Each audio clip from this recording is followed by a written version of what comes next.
One of the most confusing things about narcissistic abuse is that not all of it looks the same. Some of you were swept up by someone charming, magnetic, the kind of person who walked into a room and everyone turned to look. The beginning felt like a fairy tale, intense, electric, too good to be real, and eventually, you learned why. Some of you got pulled in by someone wounded, fragile, someone who needed you, who seemed like they couldn't survive without you. You weren't swept off your feet. You were recruited. Some of you were with someone terrifying. Someone where the word leaving lived in your body as a physical threat, not just an emotional one. Some of you were with someone the entire world thought was wonderful, a community leader, a devoted volunteer, a spiritual person, and you spent years wondering what was wrong with you that you couldn't see what everyone else saw. Some of you were controlled by someone who used rules, morality, or religion as a weapon. Someone who never raised his voice but made you feel like you were failing a test that you hadn't even been given the questions to. And some of you were slowly hollowed out by someone who just didn't care. No drama, no cruelty, just a steady, quiet indifference that made you feel invisible in your own home. And when you found other women who had been through something similar, when you finally tried to compare notes, you looked at each other and thought, how can these be the same kind of abuse? Well, mine wasn't as dramatic as hers, or, God, maybe I'm just exaggerating. Maybe his type doesn't really count. Today, I'm going to answer that question. Not because labels matter more than your experience, because they don't, but because understanding the different shapes this takes is what finally lets you stop comparing your story to someone else's and starts trusting your own. Different presentations, same damage. Let's talk about it.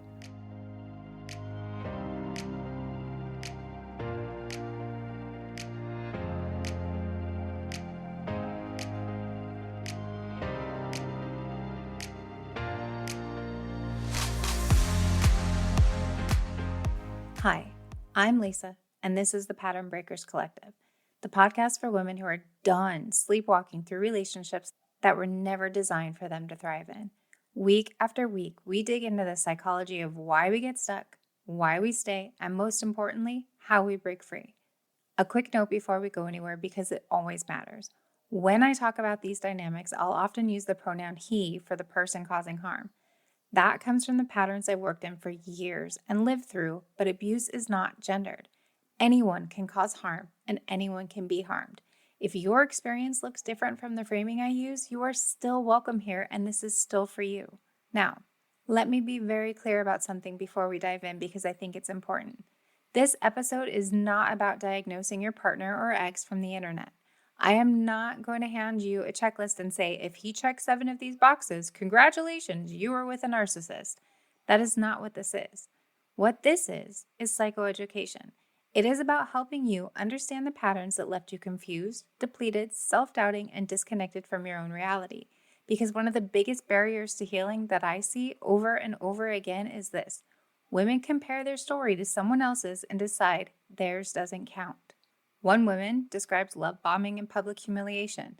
Another describes guilt, fragility, and being needed to death. Another describes fear, surveillance, and the very real danger of leaving. And they're all asking the same question. How can these all be the same kind of abuse? That's what we're getting into today. And by the end of this, I want you to have something that you may never have had before.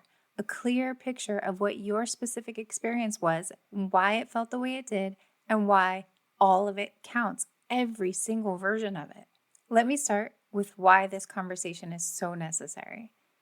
The word narcissist has become so overused in popular culture that it's lost a lot of its meaning. At this point, people use it to describe anyone who's selfish, arrogant, or difficult.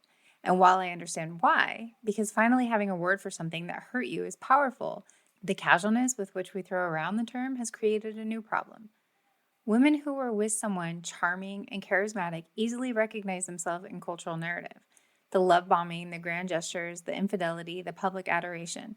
That story is told a lot. But the woman who has been with someone fragile and wounded, she doesn't see herself in that story. She thinks, well, he wasn't arrogant. He was falling apart. I was the one taking care of him. How could that be narcissism? The woman who was with someone everyone else considered a saint, she thinks, Well, nobody would believe me. They all think he's incredible. Maybe I'm the problem. The woman who was slowly starved of attention and emotional intimacy by someone who just wasn't that interested in her needs, she thinks nothing dramatic happened. This doesn't feel like abuse. I just feel empty. And the woman who is genuinely afraid, sometimes she's so focused on survival that she hasn't had the space to name any of it yet. Here's what I need you to hold on to as a through line for this entire episode. The presentation looks different. The impact on you, the self-doubt, the confusion, the chronic self-blame, the loss of trust in your own reality, that is consistent across all of it. Narcissism, in the clinical sense, is a pattern of relating to other people that centers the self at the expense of everyone around them. It is characterized by a profound lack of genuine empathy, a sense of entitlement to other people's attention, energy, and compliance, and the deep inability to tolerate accountability. Those things don't always look the same from the outside, but they feel the same to the person on the receiving end. You feel unseen. You feel used. You feel like your reality is always slightly out of reach. You feel like you are constantly trying to earn something that should have been freely given. If that's familiar, stay with me because this is for you.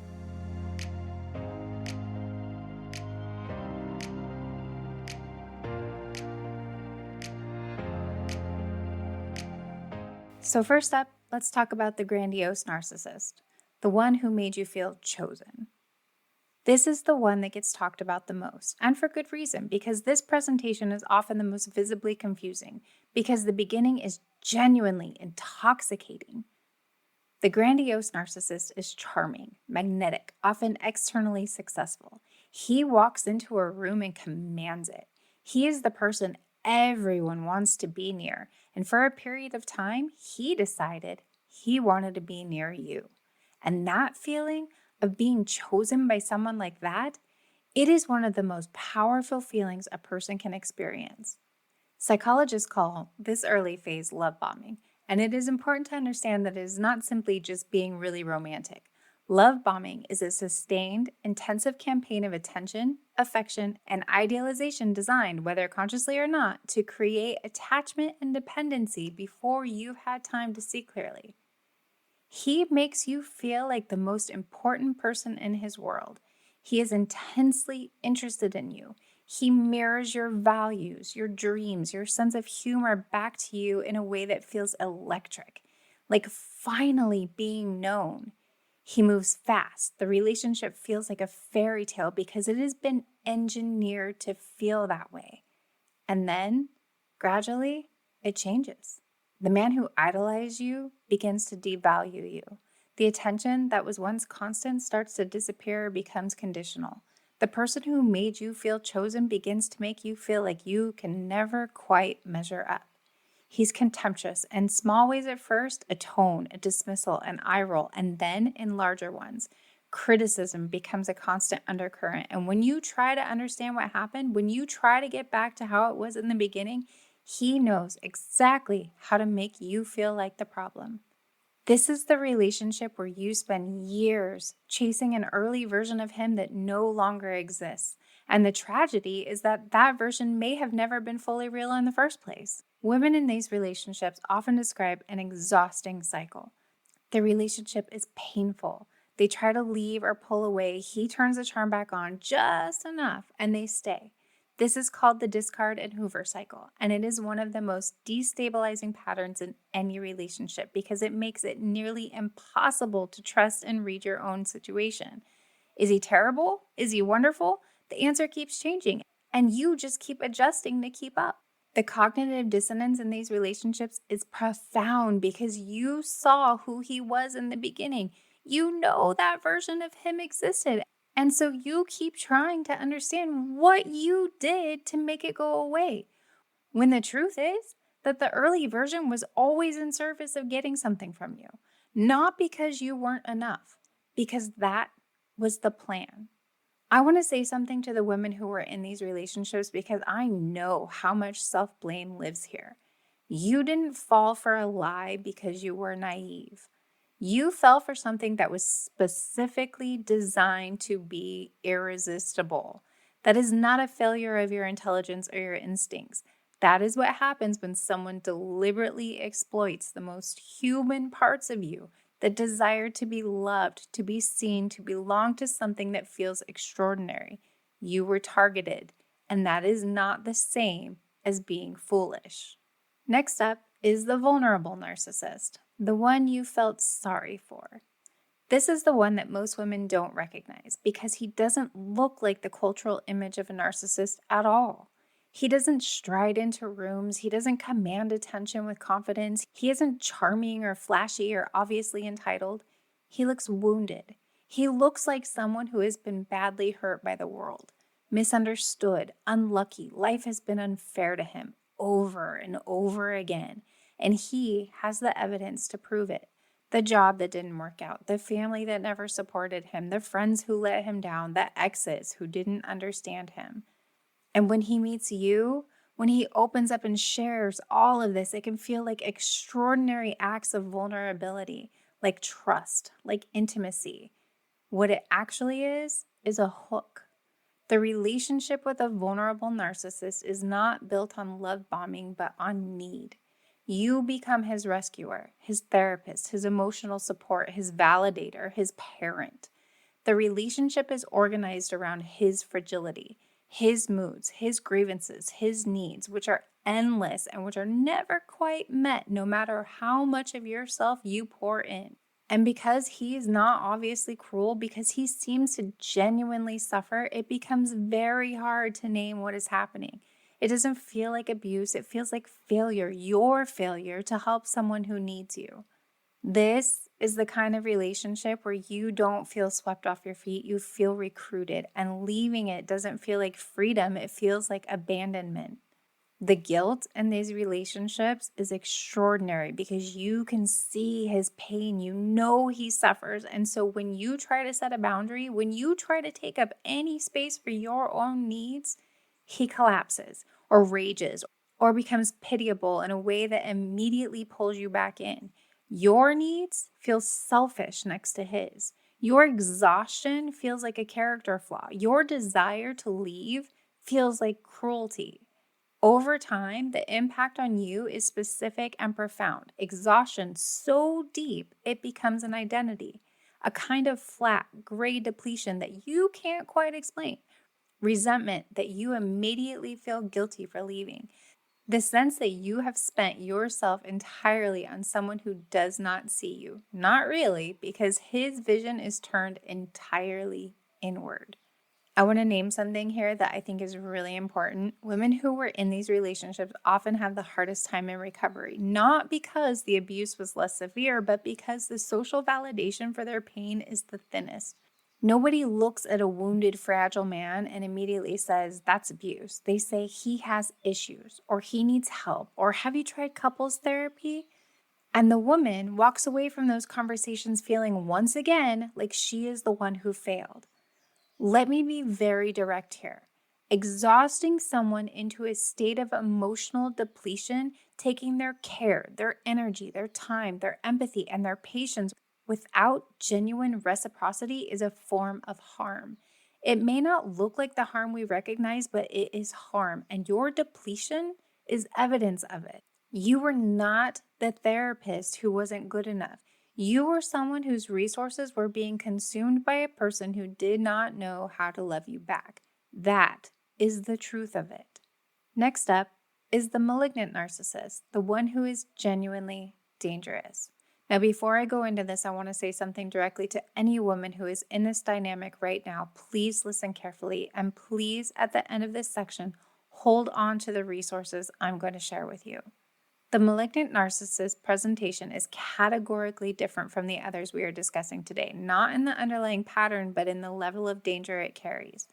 Where other presentations may involve manipulation, emotional exploitation, and psychological harm, this presentation can involve physical danger also. It carries a significantly higher association with violence, stalking, and severe trauma in the people who have been close to it. So what this looks like in a relationship.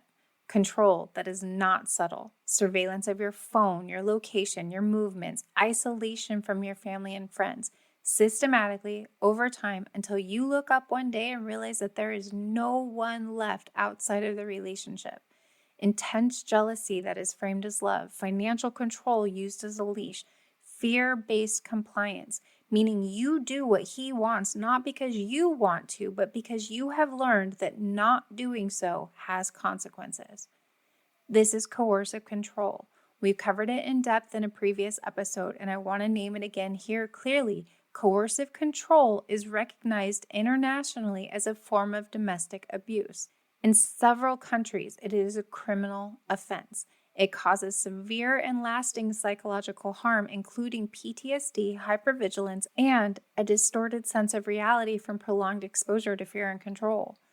I also want to name something that it is critically important for safety. Statistically, the most dangerous period in these relationships is the moment of leaving or attempting to leave. Escalation is well documented at the point of separation. Listen, I am not saying this to frighten you into staying. It is said so that you can plan, so that you can be safe, so that you can leave in a way that protects you. If you are in a relationship where you feel monitored, controlled, afraid, or where leaving feels physically dangerous, please contact any of your local resources or the National Domestic Violence Hotline at 1-800-799-7233. They have trained advocates available 24 hours a day, 7 days a week who can help you safety plan. You do not have to be ready to leave to call, you just have to be ready to get information. If your internet use may be monitored, please use a private browsing window or call from a phone he does not have access to. I'm going to move ahead to the next section now, but I want you to know that if what I described sounds like your life, you are not alone. Your instincts are right and support exists. Please use it. Now, up next is the communal narcissist, the one everyone thinks is amazing.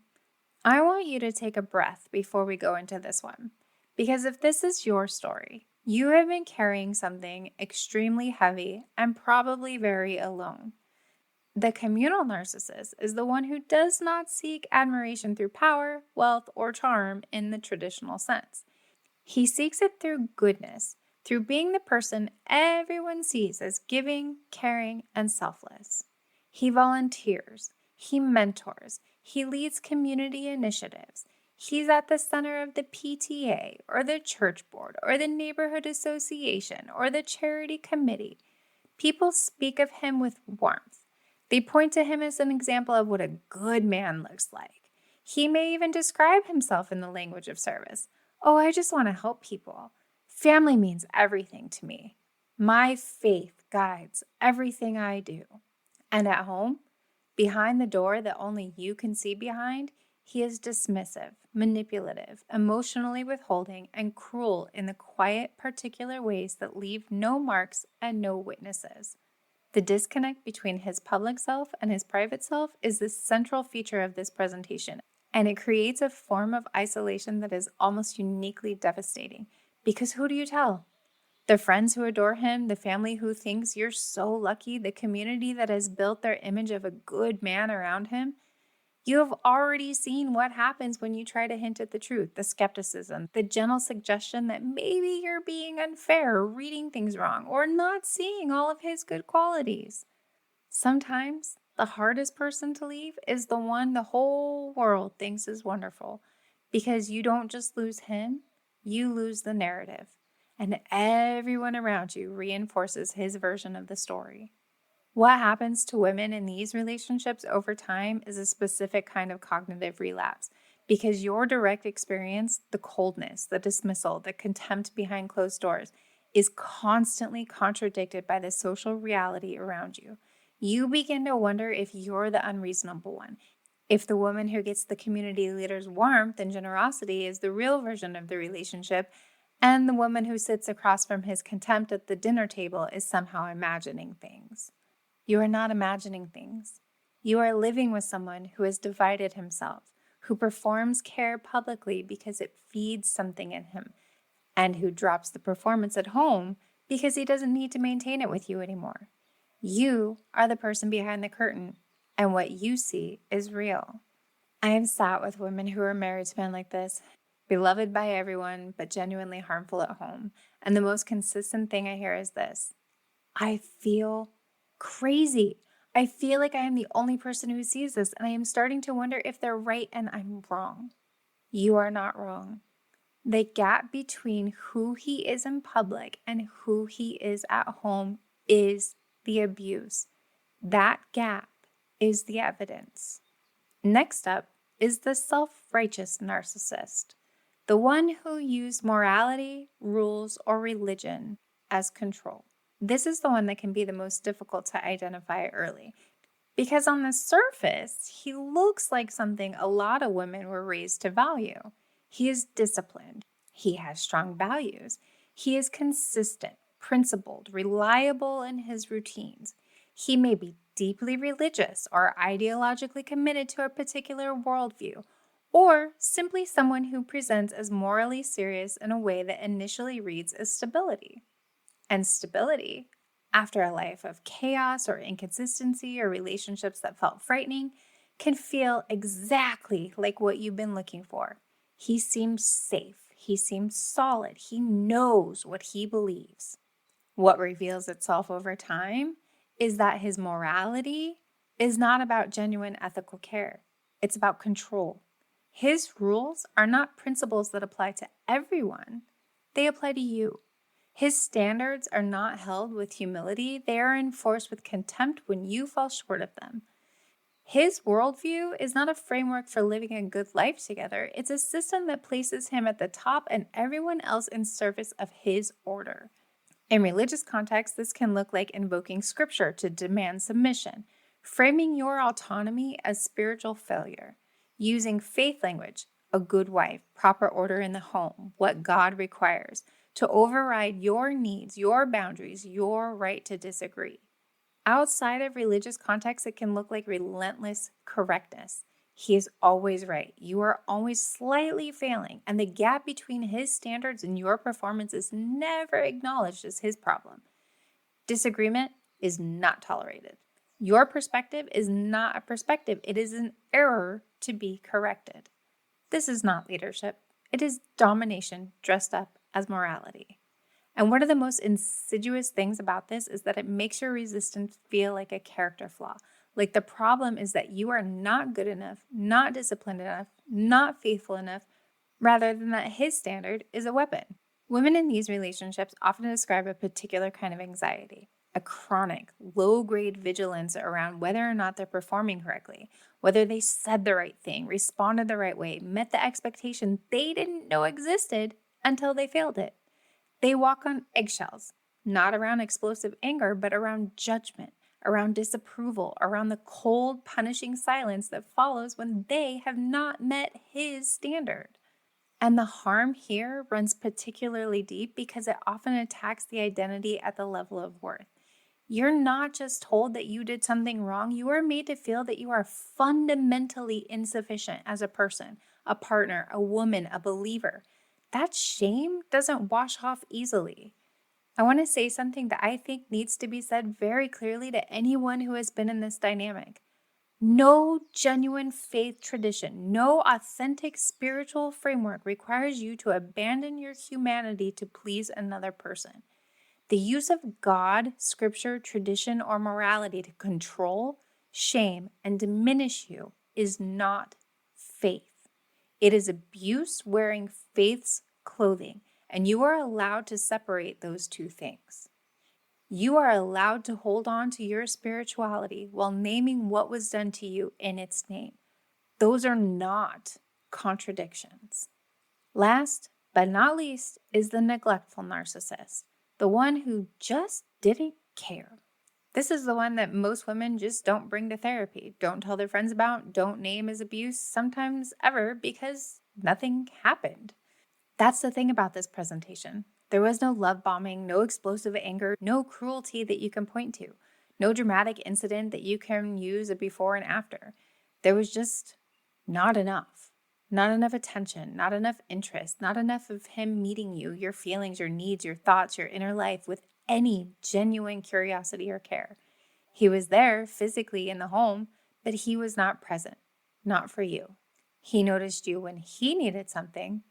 He was pleasant, generally, when things were going his way. He was not mean, exactly. He just fundamentally didn't seem very interested in who you were. in what mattered to you, what hurt you, what you needed. And you, because you are the kind of person who loves deeply and works hard for your relationships, you adapted. You tried to be interesting enough to earn his attention. You tried to need less, to matter more, to figure out the formula that would make him see you. You overfunctioned. You made yourself smaller and then larger and then smaller again, trying to find the version of yourself that would make him engage. Some women weren't devastated by cruelty. They were slowly hollowed out by indifference, and that hollowing out is its own kind of harm. The impact of this particular dynamic is a feeling that is so hard to articulate because there is no incident to point to. It's more of an accumulation, a chronic deprivation, a sustained hunger for something basic, to be seen, to be known, to matter to the person who is supposed to love you, that was never fed. Over time, that hunger can reshape you. You may have come to believe that your needs are too much because every time you brought them, they seemed to inconvenience him or bore him or simply fail to register. You may have learned to manage yourself, to not ask, to not want too much, to be grateful for whatever small amount of attention came your way. That's not a relationship. That is someone teaching you to survive on crumbs. And the fact that it happened quietly, the fact that there were no explosions, no incidents, nothing to show, does not make it less real or less worthy of grief and anger.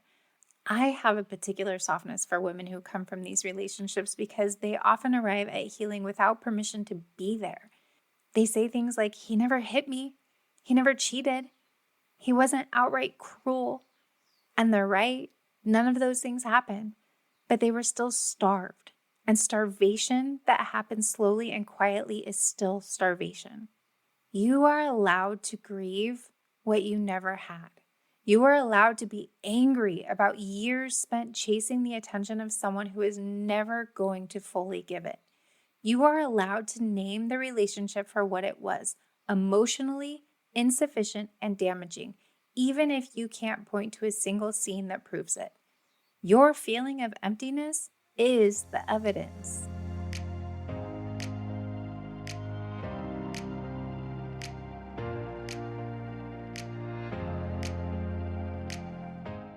So we've just walked through 6 very different presentations. And I want to take a moment here because I think you deserve to hear them laid out side by side to understand what runs through all of them like a spine. Because across all of it, the charming one, the fragile one, the dangerous one, the publicly beloved one, the moralistic one, the indifferent one, there are things that stay constant. First is a profound lack of genuine empathy. Not necessarily the inability to understand how someone feels. Some of these people are actually quite skilled at reading emotions, but it is the inability or the unwillingness to let that understanding change how they treat you. Your pain registers. It just doesn't override their need. Next is a deep sense of entitlement to your attention, your care, your energy, your compliance, your silence, your time, your body, your identity, and assumptions, sometimes conscious, often not, that they are owed something from you and that your job in the relationship is to provide it. Next is the use of the relationship to regulate themselves. This is one of the most important things to understand clinically. People in these patterns use close relationships as a kind of external emotional regulation system. They need the admiration, the caretaking, the control, the compliance, not because they love you, but because they need something from you. And your well-being is, at most, secondary to that need. And then there is what it does to the person on the receiving end, which is also remarkably consistent across all presentations. Self-doubt becomes your operating system. The chronic question of whether you are perceiving things correctly, whether you're too sensitive, too needy, too much, not enough. Self-blame that becomes the default explanation for everything. He treated you badly? Oh, well, you must have done something wrong. He's cold? Well, you must have said something. He's never satisfied? Well, you must not be working hard enough on things. The loss of your own reality. A kind of cognitive fog that comes from living alongside someone who constantly, in one way or another, reframes your experience in service of their own needs. and the shrinking, the gradual, almost imperceptible process of becoming smaller, quieter, less certain, less yourself in service of someone who needed you that way. Different mask, same damage. And if you see yourself in any of what we talked about today, any presentation, any version of this, your experience is real. It counts, and it deserves to be treated with the full seriousness of what it is. I want to say something here just briefly. I have sat with my own experiences of some of these dynamics, and I remember so clearly trying to figure out which box it fit in, whether it was bad enough, whether it counted, whether I was allowed to call it what it was.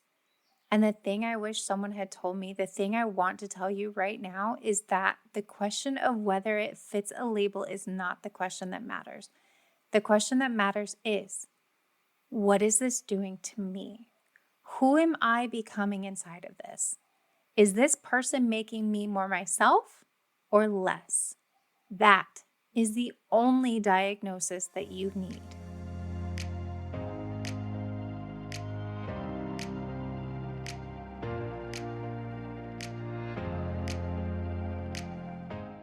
I want to give you something practical before we close, because I think the most useful thing that can come out of this conversation is not a diagnostic label. It's a set of questions. A way of looking at your own experience that cuts through the confusion and the comparison and the, but was it really that bad loop and gets you to something true. So I want to teach you to focus on patterns rather than pathology, on what the relationship is doing to you rather than on what box he fits in. Because here's the thing. You may never know with certainty whether the person who hurt you is diagnosable with a personality disorder. And honestly, it doesn't matter. What matters is the architecture of the relationship, the shape it takes, the impact it has, and the direction it moves in. So here are the questions I want you to sit with. Not all at once, one at a time, honestly, when you are somewhere quiet. Number 1, do I feel genuinely seen, safe, and respected in this relationship? Not sometimes, consistently, as a baseline, not as a reward. Number 2, do I frequently doubt my own perception of events? Do I find myself second guessing what I know happened, what I know I felt, what I know was said? Number 3, am I regularly explaining away things that hurt me? Not processing them, explaining them away. Finding reasons why they don't count, why he didn't mean it that way, why I probably misread it. Number 4, am I becoming smaller in this relationship? Less confident, less certain of myself, less connected to the person that I was before? Number 5, do I feel guilty or responsible most of the time, even when, especially when, something was clearly done to me rather than by me? Number 6, when I try to raise something that hurt me, does he take accountability genuinely with changed behavior over time, or does the story always end up reshaped so that he is the one who was wronged or I am the one who was unreasonable? The question is not, can I prove whether he's a narcissist? The question is, what is this relationship doing to me? Who am I becoming inside of it? And is this the person that I want to be? Now, I also want to say something about the comparison trap, because I think it's one of the most damaging things that happens in survivor communities. You hear someone else's story and it sounds more dramatic than yours, so you decide that yours doesn't count. You hear someone else's story and it sounds less dramatic than yours, so you feel guilty for struggling as much as you do. Either way, you end up using someone else's experience as a measuring stick for the validity of your own. Please stop. Your experience is not validated or invalidated by how it compares to someone else's. It is what it is, complete, whole, and worthy of being taken seriously because of what it did to you, not because how it ranks on some chart. Document your own patterns. Pay attention to how you feel in your body in this relationship. Notice the self-blame when it rises, not to shame yourself for it, but to see it clearly and ask what it's protecting you from feeling. Stop asking, does he count as a narcissist? And start asking, what is this relationship costing me? Those are the questions that lead somewhere real.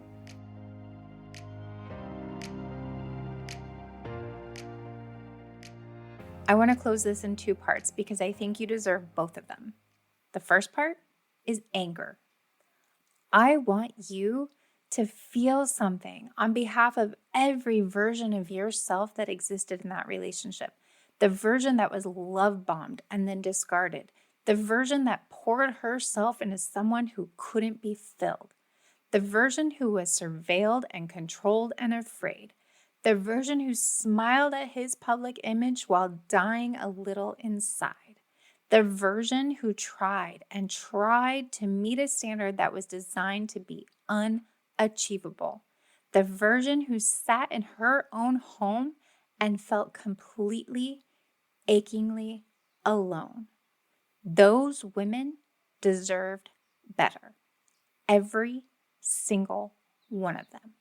They deserve someone who saw them, really saw them, and chose them, not as a source of supply, but as a person. They deserved a relationship where their no was respected, their pain was taken seriously, and their reality was not rewritten. Their needs were not inconveniences, and their presence in their relationship made them more themselves, not less. That is what they deserved. That is what you deserved. And the anger that rises when you really let yourself believe that, it's not bitterness. It's not toxicity. It is not something to manage or minimize or redirect. It is the appropriate response to something that was genuinely taken from you. Let yourself feel it, not forever, but fully, because the anger is not the end of the story. It is the beginning of the next chapter, which brings me to the second part, hope. Not the cheap, fragile hope of, oh, it'll get better, or you'll find someone new. Real hope, the kind that is grounded in something solid. Here's what I know to be true from the women I have worked with and from my own life. The moment a woman truly understands what happened to her, not just intellectually, but in her body, in her gut, in the place where the self-doubt used to live, something shifts. It doesn't fix everything at once. It doesn't undo the years, but it shifts because understanding replaces self-blame. And self-blame is the thing that has been keeping you small. When you understand that the grandiose one love bombed you because that is his pattern, not because you were foolish enough to fall for it, you stop blaming yourself for being fooled. When you understand that the fragile one needed you to stay depleted because a fully resourced you would have left much sooner, you stop blaming yourself for being too giving. When you understand that the communal one performed goodness publicly because it fed his need for admiration and dropped the performance at home because you were too close to need performing for, you stop believing that everyone saw him correctly and that you were wrong. When you understand that the rigid one's standards were weapons, not principles, you stop believing that you were the one who was never quite enough. When you understand that the neglectful one's indifference was about his limitations, not your worthiness, you stop chasing his attention in new relationships with new people who cannot give it either. That understanding, that shift from self-blame to clarity is the beginning of coming home to yourself. Different presentations create different confusion, but none of them require you to abandon yourself in order to survive the relationship. And none of them are allowed to follow you into the rest of your life without your permission. You're not imagining the differences. You are not imagining the damage. And you are not required to keep carrying it quietly. You found your way to this conversation. That means some part of you is ready. Honor that part. She is working very hard to get you home. Until next time, keep breaking every pattern that was never yours to carry.